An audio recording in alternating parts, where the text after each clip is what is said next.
পুকুরিয়া থানার রতুয়া ২ নম্বর ব্লকের সম্বলপুর গ্রাম পঞ্চায়েতের পূর্ব বলরামপুর গ্রামে অল্প বয়সে বিয়ের বিরুদ্ধে দৃষ্টান্ত স্থাপন করল এক স্কুল ছাত্রী। পুকুরিয়া উচ্চ বিদ্যালয়ের ওই ছাত্রী জানতে পারে যে তার বাবা অল্প বয়সে তার বিয়ে ঠিক করতে চলেছেন। অল্প বয়সে বিয়ের ক্ষতিকর দিকগুলি আগে থেকে জানত মেয়েটি, তাই সাহস সঞ্চয় করে ঘটনাটি জানায় স্কুলের সহপ্রধান শিক্ষিকা শুভ প্রধানকে। ফোন পেয়েই সহকারী প্রধান শিক্ষিকা বিষয়টি পুলিশ ও ব্লক প্রশাসনকে জানান।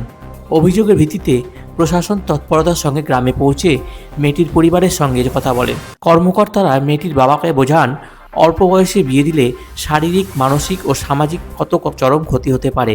এরপরেই মেয়েটির বাবা প্রশাসনকে আশ্বস্ত করেন যে সাবালক হওয়ার আগে তিনি মেয়ের বিয়ে দেবেন না এবং গ্রামবাসীকেও এ বিষয়ে সচেতন করবেন। ছোট্ট মেয়েটির এই সাহসিকতা শুধু নিজের জীবনই রক্ষা করল না, বরং সমাজের কাছে ছড়িয়ে দিল গুরুত্বপূর্ণ বার্তা। নাবালিকা বিয়ে অপরাধ, আর সচেতনতা ও যথাসময়ে প্রতিবাদী রুখে দিতে পারে।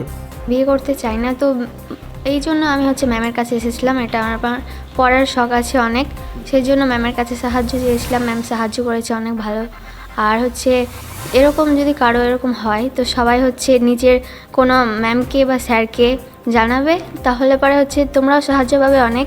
অনুভব প্রথমত হেডমিস্ট্রেসের সাথে সাথে আমি একজন মা এবং ওরা আমার সন্তান যখন বিপদে পড়ে তখন মায়ের প্রাথমিক এবং অন্যতম যে কর্তব্য, আমি সেই কর্তব্যটাই পালন করেছি।